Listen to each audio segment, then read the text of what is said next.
महापालिका निवडणुका जाहीर झाल्यानंतर ठाकरे बंधूंची युती कधी जाहीर होणार असा प्रश्न शिवसैनिक आणि मनसैनिकांनाही पडलाय आणि अशातच येत्या 2 दिवसात ठाकरे बंधू आपली अधिकृत युती जाहीर करणार असल्याची माहिती सूत्रांनी दिलेली आहे। काँग्रेसकडून सकारात्मक प्रतिसाद न आल्याने ठाकरे बंधू काँग्रेस सोडून युती जाहीर करण्याच्या तयारीत असल्याचं चित्र आहे। काँग्रेस मुंबई महापालिका निवडणुकीत स्वबळावर निवडणूक लढवण्यावर ठाम आहे। त्यामुळे काँग्रेसशिवाय मुंबईसह जिथे-जिथे शक्य आहे त्या महापालिकांमध्ये मनसेसोबत युती ठाकरेंची शिवसेना करणार असल्याची सूत्रांची माहिती आहे। तसंच ज्या ठिकाणी महाविकास आघाडी आणि मनसे एकत्रित निवडणूक लढवण्यावर सकारात्मक असतील त्या ठिकाणी महाविकास आघाडीसोबत मनसे एकत्रित पाहायला मिळू शकते। दरम्यान ठाकरे बंधूंच्या युतीसोबत राष्ट्रवादी काँग्रेस, शरदचंद्र पवार पक्ष आणि काँग्रेस हे 2 पक्ष असणार का हे अजूनही स्पष्ट झालेलं नाहीये।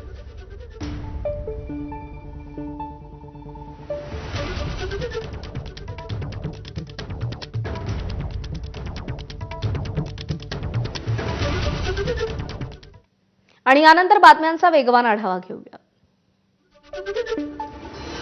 करून दाखवलंय ते अभिमानानं सांगूया म्हणत उद्धव ठाकरे आजपासून मुंबई महापालिका निवडणुकीच्या प्रचाराचा नारळ फोडतील। मुंबई महापालिका निवडणूक जाहीर होताच उद्धव ठाकरे आज मुंबईमध्ये शिवसेना पदाधिकारी आणि कार्यकर्त्यांचा मेळावा घेतील। संध्याकाळी 6 वाजता वरळी येथील NSCI डोम इथे उद्धव ठाकरे शिवसैनिकांना मार्गदर्शन करणार आहेत। मुंबई महापालिकेतील मागील 25 वर्षात शिवसेनेनं केलेलं काम याचा लेखाजोखा ठाकरेंची शिवसेना प्रचारात मांडेल अशी माहिती आहे। दरम्यान या मेळाव्यावरती किशोरी पेडणेकरांनी काय प्रतिक्रिया दिली आपण पाहूया। ठाकरेंच्या शिवसेनेकडून आज वरळी डोम येथे मेळाव्याचे आयोजन करण्यात आलेले करून दाखवलं अभिमानाने सांगूया असं संपूर्ण या कार्यक्रमाचं नाव जे आहे ते देण्यात आलेलं आहे। आपल्यासोबत बोलण्यासाठी ठाकरेंच्या शिवसेनेच्या नेत्या आणि माजी महापौर किशोरी पेडणेकर आहेत। ताई, आज मेळावा जो आहे तो तुमचा पुन्हा एकदा वरळी डोम येथे आयोजित करण्यात आलेला आहे। खरं तर निवडणुकींचा बिगुल वाजल्यानंतर पहिली मेळावा, काय भावना आहे? आम्ही करून दाखवलं हे मागचं आमचं टॅगलाईन होतं। आज ते अभिमानाने सांगूया ही टॅगलाईन आहे।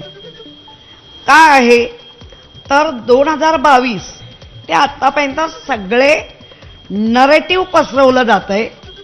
कोविड काळात केलेल्या उत्कृष्ट कामाला त्याला कशा आम्ही चोऱ्या केल्या असं दाखवण्याचा प्रयत्न होतोय। महापौर म्हणून एक महिलेनी कोविड काळात इतकं उत्कृष्ट काम करून माझ्या जीवावरही बेतलं असतं, पण घाणेरडं लेबल लावून ते लोकांसमोर आणण्याचा प्रयत्न केला, पण खडखडीत न्यायालयाने थोबाडीत मारली। आजही त्यांना खुलं आव्हान आहे तर कोर्टात चला आणि सिद्ध करा आणि मला जी शिक्षा द्यायची ती द्या, पण ते होणार नाही। खोटे खोटे नरेटिव्ह पसरवले जाणार, बदनाम केलं जाणार आणि मुंबई गिळायची आहे। आम्हाला मुंबईचा विकास हवा आहे। 90,000 कोटीचं 71,000 कोटीवर आणून ठेवली। तो संपूर्ण निधी कुठे घेऊन चाललात आमची मुंबई, हा प्रश्न विचारण्याची आता वेळ आली। आजच्या ह्या मेळाव्यावरून प्रचाराची सुरुवात झाली असं म्हणावं का? आज चांगला नारळ फुटतोय आणि व्यवस्थित प्रचार होईल आणि मुंबईकर सुज्ञ आहेत, अफवांवर जाणार नाहीत। 1500 रुपये जेव्हा म्हटले होते सरसकट सरसकट सरसकट, त्याला कैची लावतायत। कितीतरी महिलांना बाहेर काढलंय, त्यांना देत नाहीयेत। आता इलेक्शन पुरते परत पैसे टाकतील।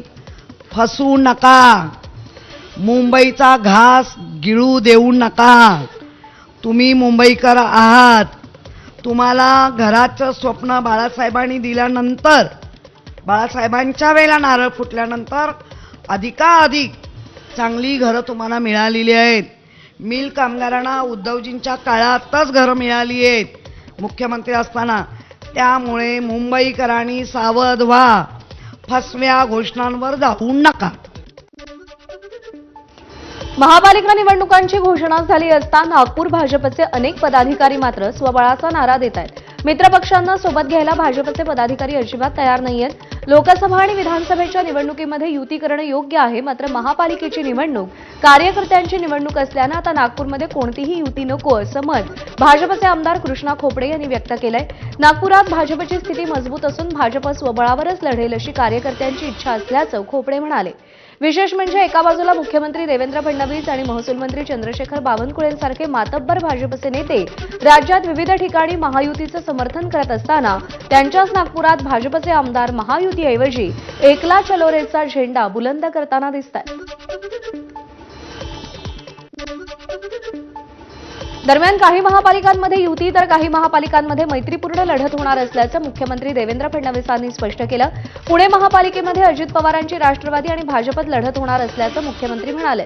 मात्र भाजप आणि राष्ट्रवादीत पुणे महापालिकेसाठी होणारी लढत मैत्रीपूर्ण असल्याचंही मुख्यमंत्र्यांनी नमूद केलंय. यावर उपमुख्यमंत्री अजित पवार काय म्हणाले पाहूया.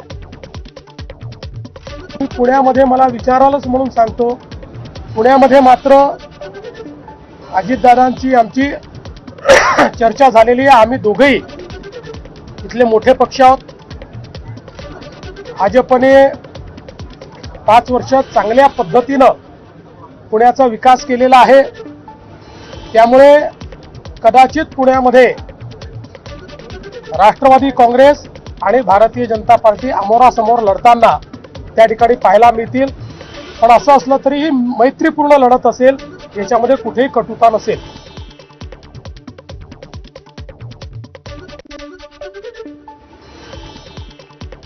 राज्यातील महापालिका निवडणुकीची घोषणा झाल्यानंतर एमआयएमनं महाराष्ट्रातील 29 पैकी 27 महानगरपालिका लढवण्याचा निर्णय घेतला, तर महाविकास आघाडीला एमआयएमसोबत आघाडी करण्याची ऑफर दिली.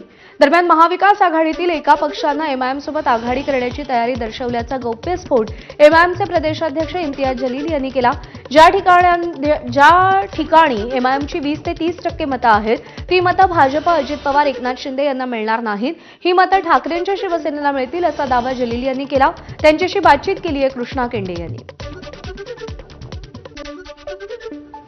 एमआयएम नेमकं काय करणार आहे, कोणाशी युती करणार आहे का, अन्य काही प्रश्नांशी आपण बोलूयात. आपल्यासोबत एमआयएम पक्षाचे प्रदेशाध्यक्ष इम्तियाज जलील आहे. इथे तुम्हाला एक युतीची ऑफर होती, म्हणजे एकत्र येण्याची ऑफर होती असं आम्हाला कळले. ती कोणाची तुम्हाला ऑफर होती की तुम्ही एकत्र यावं? आता काय आहे, महाविकास आघाडीच्या एका पक्षाने आम्हाला ऑफर केली होती की आम्ही स्थानिक लेवलवर तुमच्यासोबत अलायन्स करायची इच्छा त्यांनी दाखवली होती. पण काय आहे की जे सीट्स ते मागत होते ते सीट्स आमचे स्ट्रॉंग होल्ड आहे. तिथे आम्ही निवडून येणार म्हणजे येणार, त्याच्यामध्ये काही दुमत नाही आहे. आता तुम्ही त्या सीट्स आम्हाला मागत असेल तर कसल्या प्रकारचं अलायन्स? मी म्हटलं होतं की तुम्हाला करायचंच असेल तर महाराष्ट्र लेवलवर तुम्ही घोषणा करा, तुमच्या नेत्यांना सांगा की महाराष्ट्र लेवलवर आम्ही एमआयएम सोबत युती करायला तयार आहे. करके तुमच्या सोयीनुसार फक्त एका शहरापुरता तुम्ही करणार असेल तर मला मान्य नाही होतं. म्हणून आम्ही रिफ्यूज केलं होतं. महाविकास आघाडीमध्ये 3 पक्ष आहे, उद्धव साहेबांची शिवसेना आहे, शरद पवार साहेबांची एनसीपी आहे आणि काँग्रेस आहे. त्या तिघपैकी एक पक्ष होता ज्यांनी अलायन्ससाठी हे केलं होतं. तुम्ही का नाही सांगत कुठला पक्ष? आता काय आहे की ती खूप प्रीमेच्युअर लेवलवरही आम्ही त्यांना नकार दिलं होतं. तर मला असं वाटत नाही आहे की मी त्याचं नाव घेऊन असं करू. तुमची ऑफर आजही कायम आहे महानगरपालिका निवडणुकीसाठी जी विधानसभेसाठी होती? हो, पण ते महाराष्ट्र लेवलवर असायला पाहिजे. तुम्ही सोयीनुसार या शहरामध्ये तर आम्ही तर इतकं मोठी ताकदीने आम्ही काम केलेलं आहे. 26 कॉर्पोरेटर्स होते, विरोधी पक्षनेता आमचा होता. तर तुम्ही एका शहरापुरता करणार असेल तर ते आम्हाला महाविकास आघाडीला आजही तुमची आहे ना. महाविकास आघाडीने ते मान्य केलं तर आम्ही पूर्ण महाराष्ट्रामध्ये त्यांच्यासोबत जायला तयार आहे. कॅमेरामन धनंजय दारुंटेसह मी कृष्णा केंडे, एबीपी माझा, छत्रपती संभाजीनगर. सांगली, मिरज आणि कुपवाडामधील 15हून अधिक माजी नगरसेवकांनी उपमुख्यमंत्री अजित पवारांची काल रात्री पुण्यामध्ये भेट घेतली.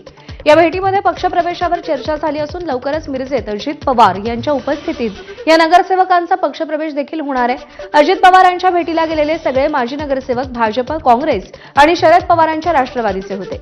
यात काँग्रेस, राष्ट्रवादीच्या माजी महापौरांसह दिग्गज नगरसेवकांचाही समावेश आहे.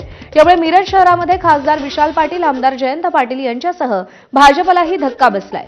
आमदार इद्रिस नायकवडी, जिल्हाध्यक्ष निशिकांत पाटील आणि पद्माकर जगदाळे या भेटीदरम्यान उपस्थित होते. मीरा भाईंदर पोलिसांनी दाऊद इब्राहिम गँगशी संबंधित कुख्यात गँगस्टर सुभाष सिंग ठाकूरला उत्तर प्रदेशमधून अटक केली. विरारमधील बिल्डर समय चौहान यांच्या हत्याकांड प्रकरणात त्याला ताब्यात घेण्यात आले. समय चौहान यांची विरारमध्ये 26 फेब्रुवारी 2022 रोजी दिवसा ढवळ्या गोळीबार करून निर्घृण हत्या करण्यात आली होती. या हत्याकांडात मुख्य सूत्रधार म्हणून सुभाष सिंग ठाकूर याचं नाव तपासात समोर आलं होतं. मुंबईमध्ये जे शूटआउट प्रकरणातही सुभाष सिंग ठाकूर हा मुख्य आरोपी असून त्याच्यावरती अनेक गंभीर गुन्ह्यांची नोंद आहे. दाऊद इब्राहिमचा विश्वासू आणि निकटवर्तीय अशी सुभाष सिंग ठाकूरची ओळख आहे. त्याच्या अटकेनं समय चौहान हत्याकांडाच्या तपासाला मोठं यश मिळालंय. विरारच्या समय चौहान हत्याकांडातील मुख्य आरोपी जो दाऊद इब्राहिम याचा मुख्य साथीदार आहे सुभाष सिंग ठाकूर याला अखेर मीरा भाईंदर वसई विरार पोलीस आयुक्तालयाच्या गुन्हे शाखेनं काशीमीरा पोलीस स्टेशनच्या लॉकअपमध्ये टाकलेला आहे. आज 12:30च्या दरम्यान त्याचं मुंबई विमानतळाजवळ आगमन झालं आणि त्यानंतर त्याला मीरा रोडच्या टेंभा रुग्णालयात वैद्यकीय तपासणीसाठी ठेवण्यात आलं आणि रात्रीच्या 3:30च्या सुमारास त्याला या काशीमीराच्या लॉकअपमध्ये ठेवण्यात आलेला आहे. विरारच्या मनवेलपाडा येथे 26 फेब्रुवारी 2022 रोजी समय चव्हाण या बिल्डरची निर्घृणपणे गोळी मारून हत्या करण्यात आली होती आणि ही हत्या जी आहे ही सुभाष सिंग ठाकूर याच्या सांगण्यावरून केल्याचं तपासात निष्पन्न झालं होतं. यामध्ये 13 आरोपींना मोकोका अंतर्गत कारवाई करण्यात आली होती आणि जो मुख्य सूत्रधार आहे सुभाष सिंग ठाकूर याची चौकशी बाकी होती. आज मंगळवारी रात्री जे आहे त्याला मीरा रोडमध्ये आणण्यात आलं आहे. सध्या त्याला काशीमीरा पोलीस ठाण्यामध्ये ठेवण्यात आलेला आहे. सुभाष सिंग ठाकूर हा वसई विरार परिसरामध्ये या मीरा भाईंदर परिसरामध्ये आपल्या हस्तकार करवे आजही गुन्हेगारी कारवायामध्ये तो सक्रिय असल्याचा जो आरोप आहे हा पोलिसांचा आहे. प्रभाकर कुडालकर, एबीपी माझा, मीरा भाईंदर. पुण्यातील मुंढवा जमीन प्रकरणातील आरोपी दिग्विजय पाटील आणि आरोपी दुय्यम निबंधक रवींद्र तारू यांची काल समोरासमोर चौकशी करण्यात आली. जवळपास 9.5 तास दोघांची चौकशी करण्यात आल्याची माहिती आहे. आज देखील दिग्विजय पाटील यांना चौकशीसाठी बोलवण्यात आलंय. आज शीतल तेजवानी आणि दिग्विजय पाटील यांची समोरासमोर चौकशी होण्याची शक्यता आहे. पिंपरी चिंचवड पोलीस शीतल तेजवानीचा ताबा घेण्यासाठी असल्याची माहिती आहे. दरम्यान आतापर्यंत 40 मुद्द्यांवरती दिग्विजय पाटील यांची पोलिसांनी चौकशी केली आहे. कोल्हापूरच्या नांदणी मठातील माधुरी हत्तीणीला पुन्हा मठात आणण्याच्या हालचालींना वेग आला. या संदर्भात उच्चस्तरीय समितीसमोर ऑनलाईन सुनावणी पार पडली. सुनावणी दरम्यान हत्तीणीचा सविस्तर वैद्यकीय तपासणी अहवाल सादर करण्यात आला. या अहवालानुसार माधुरीची प्रकृती सध्या सकारात्मक असल्याचं समोर आलंय. तसंच मठातील माहूत आणि हत्तीण यांच्यातील दीर्घकालीन भावनिक नातेसंबंधांवरही भर देण्यात आला. सुप्रीम कोर्टाच्या हायपॉवर कमिटीसमोर सुरू असलेल्या सुनावणीमध्ये नांदणी मठाच्या जागेत वंताराचं संवर्धन केंद्र उभारण्यास पूर्व परवानगी देण्यात आल्यानं पुढच्या काही महिन्यात माधुरीच्या पुनर्वसनाचा मार्ग मोकळा झालाय. नांदणी मठाची माधुरी हत्तीण गेल्या 5 महिन्यांपासून वंतारामध्ये वास्तव्यास आहे. माधुरी हत्तीणीच्या बाबतीमध्ये आजच्या झालेल्या सुनावणीनंतर जागेवरील प्रत्यक्ष कामकाजासाठी आता सकारात्मकता निर्माण झाली आणि त्या बाबतीमध्ये आवश्यक त्या परवानग्या देण्याची कार्यवाही भूमिका आज एचपीसी कडून घेतली गेली. एकूणच झालेल्या सुनावणी अंती आज सर्व पक्षकारांनी एक समाधान व्यक्त केलं आणि एचपीसी समोर एकूणच माधुरी हत्तीणीच्या बाबतीमध्ये पूर्ण वस्तुस्थिती मांडून पुढच्या प्रक्रियेला एक गतिमानता प्राप्त झाली. अकोलेकरांनी रेल्वे मार्गासाठी एल्गार पुकारलाय. अकोले तालुक्यातील हजारो नागरिकांकडून संगमनेर प्रांत कार्यालयावरती मोर्चाचं आयोजन करण्यात आलं. Nashik Pune semi high speed railway Akole Sangamner मार्गेस न्यावी आणि अकोलेमध्ये थांबा मिळावा. नाशिक शिर्डी शहापूर रेल्वे मार्गासाठी सर्वेक्षण व्हावं या 2 मागण्या आंदोलकांच्या. या मागण्यांसाठी आज अकोले बंदची हाक देण्यात आली आहे. मोर्चात आमदार डॉक्टर किरण लहामटे, आमदार सत्यजित तांबे, खासदार भाऊसाहेब वागचौरे, माजी आमदार वैभव पिचड, माजी आमदार सुधीर तांबे यांच्यासह सर्व पक्षातील पदाधिकारी सहभागी होणार असल्याची माहिती आहे.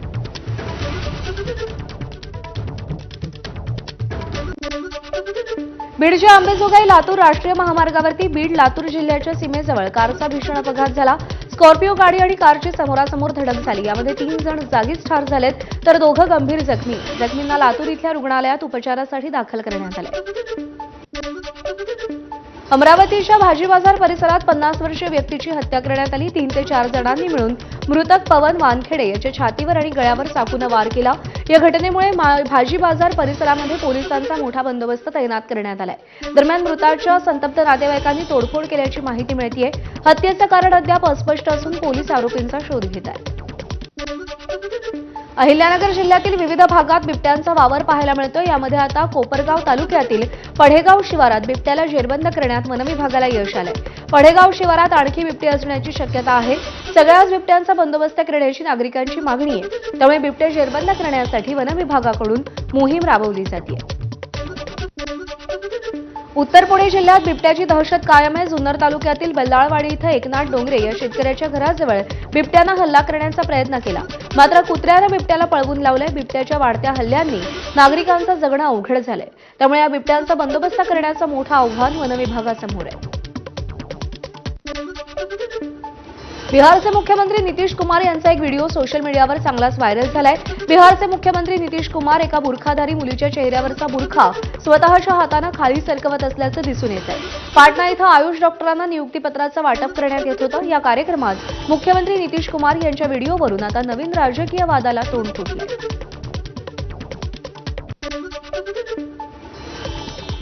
पंतप्रधान नरेंद्र मोदींच्या जॉर्डन दौऱ्याचा आजचा दुसरा दिवस आहे. पंतप्रधान मोदी आणि शाह अब्दुल्ला हे द्वितीय इब्न अल हुसैन भारत जॉर्डन बिझनेस फोरमला संबोधित करणार आहेत. यावेळी दोन्ही देशांचे उद्योजक सहभागी होणार असल्याची माहिती आहे. अर्जेंटिनाचा जगप्रसिद्ध फुटबॉलर लायनल मेसी यांनी राष्ट्रवादी काँग्रेसचे नेते प्रफुल्ल पटेल यांच्या निवासस्थानी सदिच्छा भेट दिली. यावेळी मेसीनं प्रफुल्ल पटेल आणि त्यांच्या कुटुंबियांसोबत वेळ घालवला. त्यांच्यासोबत फोटो सेशन केलं. लायनल मेसीचा काल भारत दौऱ्याचा तिसरा आणि शेवटचा दिवस होता. दिल्लीच्या प्रदूषणात मोठी वाढ झाली आहे. याच पार्श्वभूमीवर दिल्ली सरकारनं महत्त्वाचा निर्णय घेतलाय. नर्सरीपासून 5वी पर्यंतच्या विद्यार्थ्यांची शाळा ऑनलाईन पद्धतीनं घेण्याचे आदेश देण्यात आले. दरम्यान दिल्लीच्या प्रदूषणाचा मुद्दा आज सुद्धा संसदेच्या अधिवेशनात गाजणार आहे. विरोधी पक्षांनी या संदर्भात चर्चेची मागणी केली आहे. गोव्यातल्या एका नाईट क्लबमध्ये लागलेल्या आगीमध्ये 25 जणांनी आपले प्राण गमावले. या घटनेनंतर क्लबचे मालक सौरभ आणि गौरव लुथरा यांना थायलंडमधून ताब्यात घेण्यात आले. घटनेनंतर दोघं लगेच परदेशात फरार झाले होते. यानंतर गोवा नाईट क्लब अग्नितांडवातील आरोपी लुथरा ब्रदर्सना आज थायलंडमधून भारतात आणलं जाण्याची शक्यता आहे. गौरव लुथरा आणि सौरभ लुथरा दोघांना आज दुपारी दिल्लीमध्ये आणलं जाण्याची शक्यता आहे. तिथून दोघांनाही पटियाला कोर्टामध्ये हजर केलं जाईल. जम्मू आणि काश्मीरमधील उधमपूरमध्ये सोमवारी संध्याकाळी दहशतवादी आणि सुरक्षा दलांमध्ये चकमक झाली. यामध्ये एका पोलीस कर्मचाऱ्याचा मृत्यू झालाय. उधमपूर जिल्ह्यातील मजालता परिसरातील सोहान गावामध्ये ही चकमक झाल्याची माहिती आहे. जैश ए मोहम्मदशी संबंधित असल्याचा संशय असलेल्या दहशतवाद्यांच्या उपस्थितीबाबत गुप्त माहिती मिळाल्यानंतर सुरक्षा दलांनी या भागामध्ये शोधमोहीम सुरू केली. या कारवाई दरम्यानच गोळीबार सुरू झाला. अर्जेंटिनाच्या कातामार्का शहरामध्ये एका वादळानं थैमान घातलं. ख्रिसमस मेळ्यातील स्टॉल्सना या वादळाचा फटका बसला. राष्ट्रीय हवामान सेवेनं टुकुमानसह संपूर्ण प्रदेशासाठी वादळाचा इशारा जारी केला होता. बांगलादेश आणि नेपाळनंतर जेनझीच्या आंदोलनामुळे आता बल्गेरियामध्ये सरकार कोसळलंय. युरोपमध्ये पहिल्यांदाच तरुणांच्या आंदोलनानं सरकार पडलंय. 1 लाखाहून अधिक निदर्शकांनी राजधानी सोफियाचे रस्ते अडवले होते. जेनझी निदर्शकांची संख्या इतकी मोठी होती की सरकारनं त्यांना पांगवण्यासाठी बळाचा वापर केला, पण ते अपयशी झालं. भ्रष्टाचाराच्या आरोपांनी वेढलेल्या अल्पसंख्याक आघाडी सरकारविरुद्ध विद्यार्थ्यांनी निदर्शनं केली, तेव्हा त्यांना राजीनामा देण्यास भाग पाडण्यात आलं. आदित्य धार यांच्या धुरंधर या सिनेमाचा सध्या सगळीकडे बोलबाला आहे. हा सिनेमा दिवसेंदिवस यशाची नवी शिखरं गाठत जबरदस्त कमाई करतोय. या सिनेमानं 10 दिवसात बॉक्स ऑफिसवरती सुनामी निर्माण केली आहे. सगळे शो हाऊसफुल चालले. धुरंधरनं फक्त 10 दिवसात जगभरात 500 कोटी रुपयांचा टप्पा ओलांडलाय. धुरंधरची जगभरातील एकूण कमाई 552.70 कोटी रुपयांवर पोहोचली आहे.